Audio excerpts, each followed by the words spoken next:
Nós somos o Grupo 10 e hoje falaremos um pouco sobre a história e evolução da computação. Nesse trabalho, fizemos uma linha do tempo de acordo com a ordem cronológica dos fatos. Sendo assim, preparamos uma explicação detalhada sobre cada geração da computação. Os computadores, como conhecemos hoje, passaram por uma série de transformações e melhorias ao longo do tempo, acompanhando os avanços dos campos da matemática, engenharia e eletrônica. Segundo especialistas no assunto, a história da computação pode ser apresentada até então por meio de 5 gerações. São elas: Primeira geração, 1937 a 1953. A chamada primeira geração é marcada por computadores a válvula, tendo o ENIAC como seu principal representante para alguns estudiosos. Possuía 70.000 resistores e 18.000 válvulas, tornando os processos de cálculo de trajetórias estáticas que exigiam conhecimento substancial em matemática mais fáceis. Porém, seu uso era restrito para fins militares e pesava 30 toneladas, e uma área de 180 metros quadrados, além de consumir em média 200 watts de energia por cálculo, e não possui grande confiabilidade garantida, pois deixava de funcionar após muitas horas de uso. Uma grande curiosidade, que em 1945 ocorreu o primeiro bug da história computacional, devido a insetos que ficaram presos dentro dos componentes de um computador, fazendo que ele parasse de funcionar como programado. A segunda geração foi de 1954 a 1962. O transitor ele foi criado em 1947, mas pela falta de tecnologia, ele só veio a ser usado durante a segunda geração de computadores. Já nessa altura, um transitor conseguia fazer diversos processamentos, muito mais comparado à válvula, fazendo com que lançasse o mundo da informática para as novas gerações de computadores. Com essa evolução, houveram diversas vantagens, como maior potência e confiabilidade. Sua arquitetura possuía registradores de índices para controle de loops e unidades de ponto flutuante, propiciando cálculos mais rápidos. O menor tamanho e menor consumo de energia também podem ser citados, e também a criação de núcleos magnéticos de memória. Dentre várias aplicações, nós podemos citar as áreas científica, militares, administrativas e gerenciais.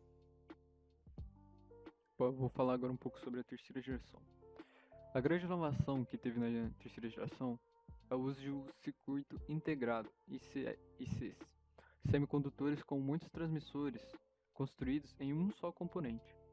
O circuito, Small Scale Integration, que tinham cerca de 10 transmissores por circuito ou chip, evoluíram para o MSI, Medium Scale Integration, que tinham 100 transmissores por circuito. O emprego de materiais de silício com condutividade elétrica maior que a de um isolante, mas menor que a de um condutor, foi chamado de semicondutor.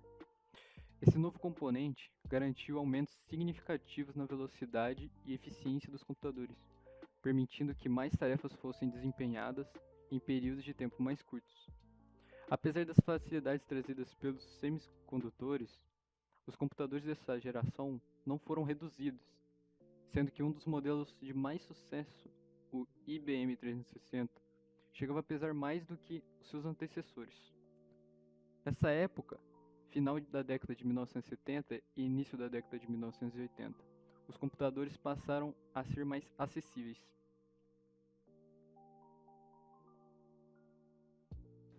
Quarta geração, 1972 a 1984.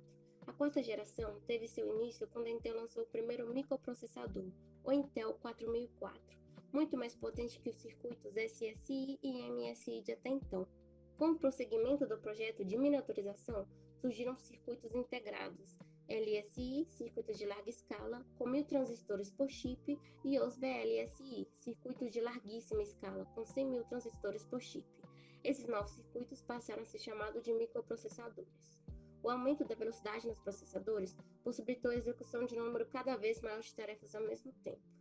Outro importante avanço foi o surgimento da teleinformática, caracterizada pela transmissão de dados entre computadores por meio de uma rede. Com todos esses avanços, os computadores tornaram-se mais potentes, compactos, confiáveis e acessíveis. como resultado deu-se a origem do computador pessoal, que seria a necessidade de cada pessoa possuir seu próprio computador.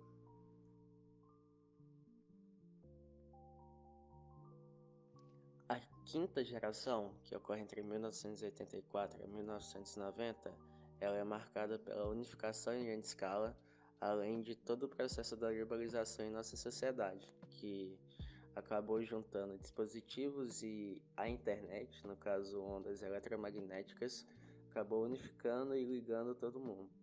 Essa geração ela também é responsável por grande parte dos processos que a gente vê hoje em dia, como a robótica, circuito, processamento paralelo, além de redes de computadores e estações de trabalho.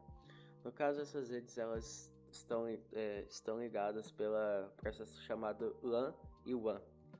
E também a gente tem os megaflops, que são milhões de operações de pontos fluentes por segundo, que acabam gerando uma memória assim distribuída. Então esse foi o nosso trabalho. Muito obrigado por assistir, um forte aperto de mão, com muito álcool, e até a próxima.